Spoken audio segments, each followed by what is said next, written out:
We always talk about that, looking inside, but we hardly ever do it. Because most of our lives are very focused outside, and we're very attached to all the sights we see. We want to see beautiful things, we want to hear beautiful sounds, nice smells, nice tastes, nice tactile situations. And so our senses, we're very clued into our senses, looking outside, absorbed in the world. And this becomes actually a huge distraction to looking inside.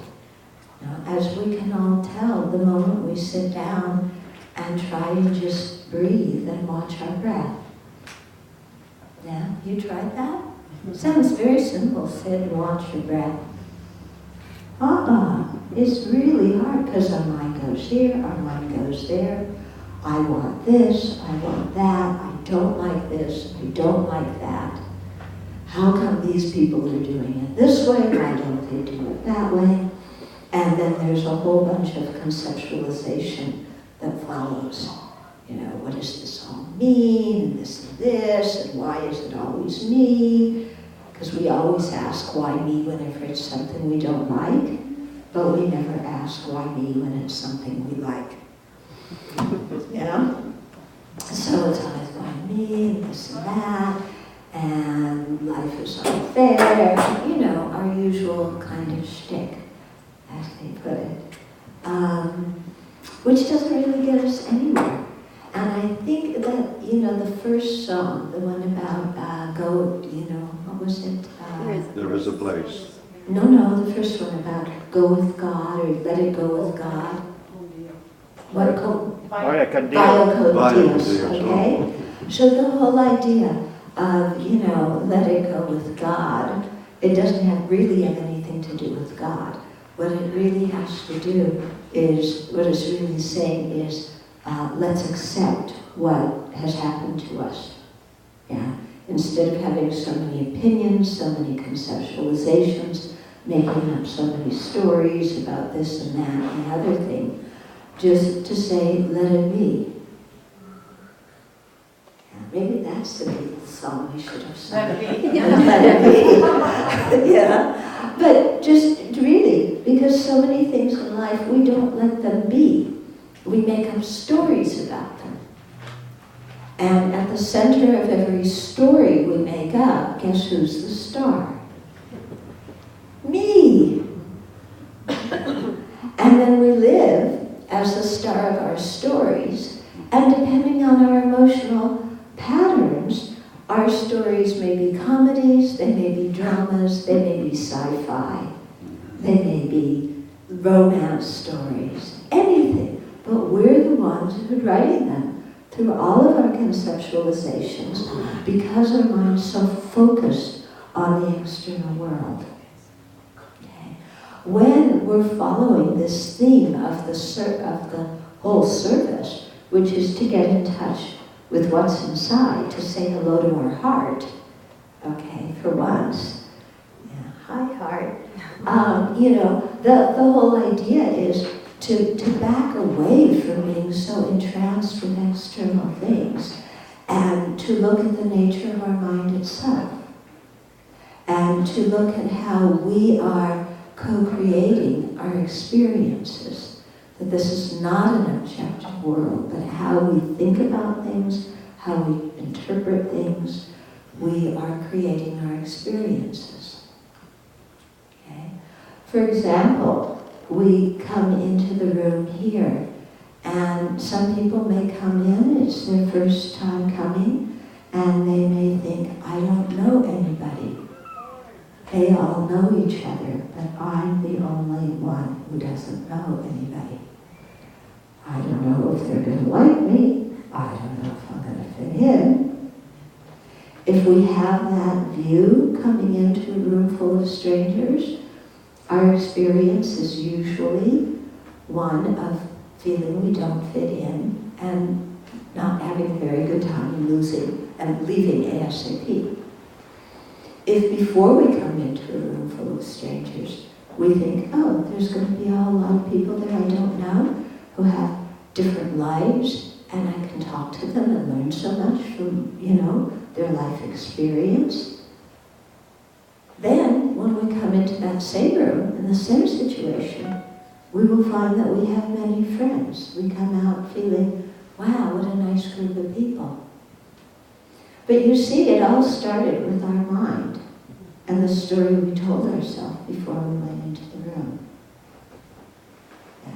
So many of us are in the patterns of telling ourselves the story of, some kind of, our pattern is the horror story. Yeah. And then some of us make up a different story, maybe a love story, but not a romantic love story. A love story that comes from the heart, that cherishes other living beings simply because of who they are, without analyzing or looking at whether they make me personally happy or not. Okay? So instead of focusing on do they make me feel good, in which case I will graciously extend my love to them. They are a living being just like me who want happiness and not want suffering. I know something very important about them. I can identify with them. I can relate to them. And that helps us look beyond the superficial differences and really tune in with where people are at. And when we do, then we find we can connect with everybody. Which leads me to, I'm going to talk about Imagine, which of course was one of my favorite songs when I was growing up. And interestingly, there's one Buddhist center in Portland, and I was so surprised when I went there to teach. They sing this at the conclusion of all their teachings as a song of dedicating the marriage. Okay? So I remember one time I was here before, remember I gave a commentary on the rose? Yeah? So I think I'll do one on Imagine, if I may, John Lennon, excuse me. Okay, so imagine there's no heaven. It's easy if you try, and no hell below us. Above us, only sky. So I take that to mean heaven is all these super high, fantastic things that we always wanted to happen in our life that are just going to make us so excited. And then hell is the opposite, all the things we don't want that are going to make us so down. And what he's saying here, I think, is you have to abandon hell and heaven both at the same time. We all want to abandon hell, but we want as much as heaven as we can get. But the thing is that when we look at heaven, all the things that we want, and we're very attached to them, I want this so badly, I've got to have it so badly, then we're setting ourselves up for hell. Because we live in a world where we don't always get what we want. Yeah?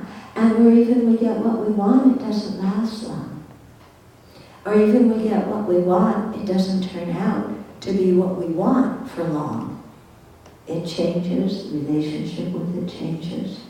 So as long as we are attached to heaven and our idea, see, it's coming back to our mind again, our idea of how things should be, then we're setting ourselves up for hell, for that not coming about. Because the very nature of things is that we can't control them and that they are changing moment by moment. Okay? If we're able to drop our expectations, our hope for heaven and our fear of hell, then it becomes much easier to, what was it? Vamos con Dios? To just accept what is and to enjoy it and get whatever we can from a situation. And most importantly, give whatever we can in a situation. Imagine all the people living for today. Okay. Now that can have a plus and it can have a minus. Our society right now is living for today, and we are not thinking about the future and what's happening because of climate change. Yeah. So living for today has two meanings, okay? One meaning is we live for today, we block everything else out, and in that way we cause pain for future, for ourselves and others. Another way of living for today is when we're aware that our actions have results in the future. We want to create a good future for self and others. So the causes for that good future are created today. So we make sure that our life focuses on creating good causes. Instead of longing for good results without creating the causes, which is what we usually do, to take joy in creating good causes, knowing that pleasant results will follow automatically from the good causes. If we do that, then we live an ethical life. Living an ethical life, we have a lot more peace now and a lot more happiness in the future. So I think that's the meaning of imagine all the people living for today, not how we're living for today now by ignoring the climate change. Okay? Imagine that there's no countries. It isn't so hard to do. Wow. I thought that when I was... Now it's hard to do, isn't it? We're so fractured. Even in our country, you know, we can't even live with other people in our own country. But if we pull back our mind and realize that countries are only conceptual creations, yeah, the United States is only a thought. Nobody, don't shoot me, okay? I know you can take your guns into church nowadays. Don't shoot me for something. Okay, but when you think of it, it's only a thought. A country is only a thought, isn't it? That we, together, you know, made up an area and then labeled it America, and because we're Americans, labeled it ours. Yeah. Then we look at Canada, we labeled it theirs, but it's kind of ours too.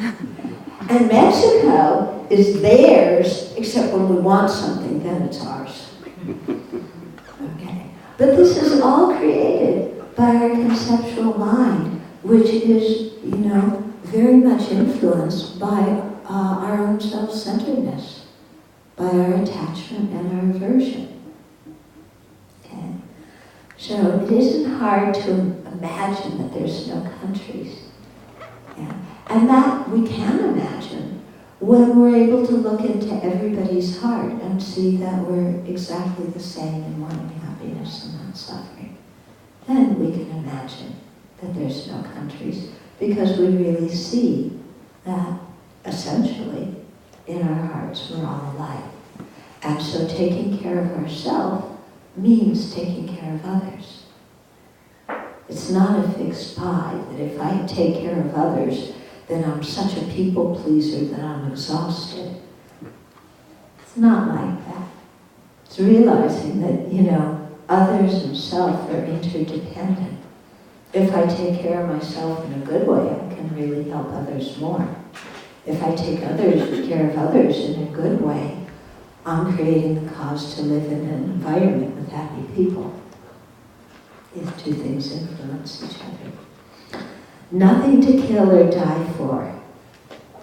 Wouldn't that be nice? Even the cockroaches. Yeah, we don't have to kill the cockroaches. Yeah, or the yellow jackets.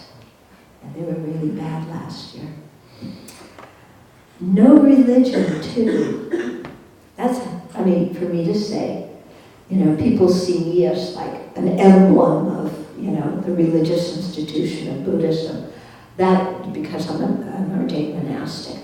That's not how I see myself. You know, my identity is not, you know, I'm You know, I'm a Buddhist and I'm going to defend Buddhism against everything.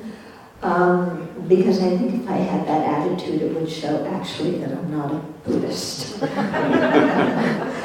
I was a history major in college, and though I can't remember anything, hardly anything, though I majored in it.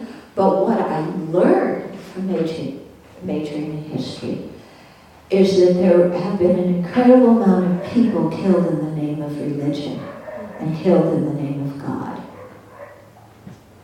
And if that's what religion, when I was in college, I said, if that's what religion does, I don't want any part of it. Because religion should not be an identity. Yeah, it shouldn't be, this is, how we create identities. This is who I am. Everybody's got to think the way I do. If you don't, you know what's happening. Yeah. My group is the best one. My religion's the best one. It sounds like rooting for football teams to me. Yeah. And that's not religion.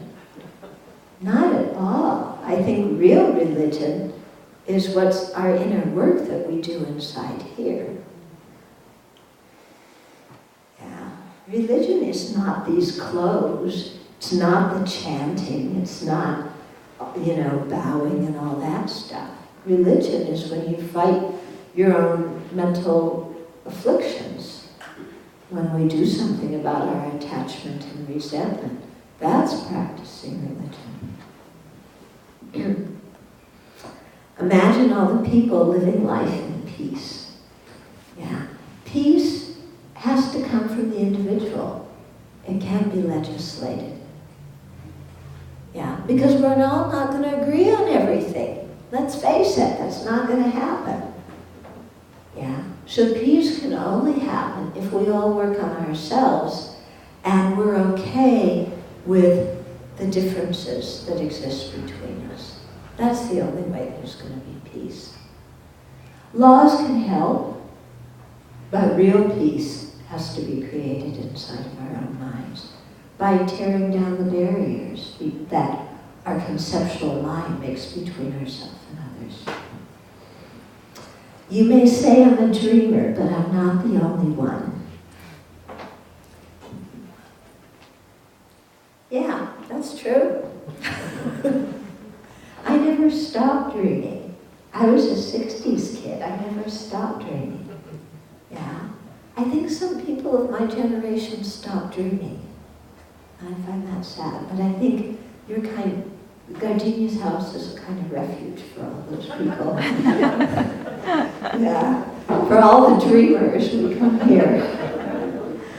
I hope someday you'll join us and the world will be as one. Okay? By be as one, that doesn't mean that we all have to think alike. Because like I said, it's never going to happen. Okay? And be as one does not mean that we're all going to go around, isn't this wonderful? I love everybody. Give me a break. Okay? But I think be as one means, first we generate peace in our own hearts by getting rid of our self-centeredness, our resentment, our grudges, our jealousy, our arrogance, our greed, and then to adopt a worldview where we're thinking of the importance of everybody in the situation. I think that's what it means of living as one, So that even if you're doing political protest, you want the people you're protesting against to be happy. You're wanting some of their needs and concerns to be met. You're not trying to harm them. Imagine no possessions. I wonder if you can. I had a time in my life where I didn't have to imagine that so much. I lived in India with very little money, and that was just kind of it. And it was actually very pleasant. I always tell people that, India nowadays, as we know, is changing, and it's going to change a lot with the new election. When I lived in India, beginning in the 70s, when you went to the store to buy cookies, there was one brand of cookies. You had the choice of milk bickies and milk bickies. And so you were always happy getting your milk bickies because you didn't have any choice. When I came back to the West and I went in the supermarket, I like cookies, by the way. Cookies. I was attracted to the big 300 cookies. There's cookies from there to there, and you don't know which cookies to get. And you're trying, it's really perplexing. You wait till everybody else bites it. And then you go, was it good with the game? I get so anxious. You know, like what cookies are going to bring me the most happiness if I get them? And like right now I feel like those ones, but when I get home I might want these ones. And nowadays I have to read the labels and none of them are good for me. So how can I justify buying cookies? You know, so the life gets very confusing sometimes when there's a lot of choice. Sometimes when there's very little choice, our lives are simpler. When there's no possessions, we share because everybody has no possessions. Yeah. When I lived in India, I remember one nun and her sister inviting me into their little hut, you know, with the dirt floor and tin roof and stone walls.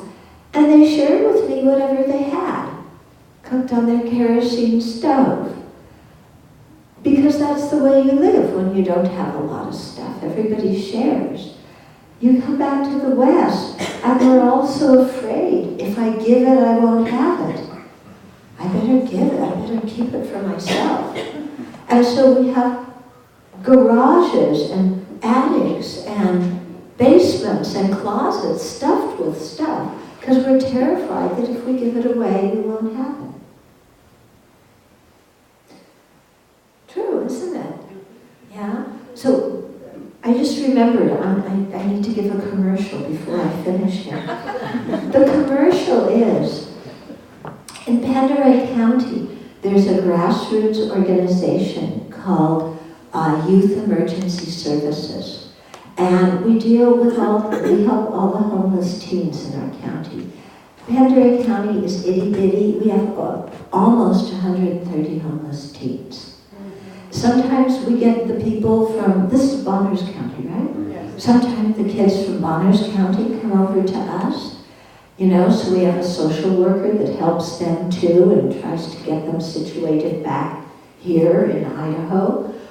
Anyway, we're doing a fundraiser, and what's fantastic is you can clean out all your closets, and this time it's really for the benefit of others, because there's some people that will buy all the textile and cloth items that you have for 20 cents a pound. It can be clothes, it doesn't have to be clean, it can be sheets or rags or old towels or stuffed animals or shoes, any kind of curtains, any kind of textile stuff. And so we need to have everything by May 29th. And then this will be our fundraiser. They come on, I think, the 30th and get it. So this is your chance to clean out everything with a heart of generosity. Instead of like cleaning out things so that I have some space to buy myself some new gifts for Christmas, it's I want to clean things out so that I can give something to homeless teens. So all you have to do is put it in a bag and either get it to Yes, which is it's on 3rd Street, right? 3rd Street in Newport, or get it to the Abbey and we'll take it there. So. And where locally again? Pardon? Where here? Nobody. Oh. Nobody's here. What part do you mean? She wanted to know if there was a local place. Oh, if there's a local place. Would somebody like to volunteer to collect stuff at a local place? and then drive it over? Sandy, great. Okay. Bring it to my house. Yeah? Great. So you can, if you touch base with Sandy afterwards, thank you. Yeah. Because it will really help all these kids. Yeah. So let's get back here. I'm over time. Imagine no possessions. I wonder if you can. Well, okay, we'll try with the giving away our things for the homeless teens. No need for greed or hunger. Yeah, if we share. Now here's where John Lennon slipped up. A brotherhood of man. Yeah? That's the one place where he slipped up. He needs to open it up. I don't care if it's just linguistics, and mentally he included half of the human population, but linguistically it has to include half of the other half of the human population too. Imagine all the people sharing all the world. It's nice, isn't it? All of us. Yeah. You may say I'm a dreamer, but I'm not the only one. I hope someday you'll join us, and the world will live as one. So, as Gandhi said, let's be the change we want to see. Yeah? And what he's expressing here isn't just a dream. It's our responsibility to make happen. And it's our personal responsibility to change our own mind, to touch base with our own heart, to transform ourselves. And by doing that, we transform society.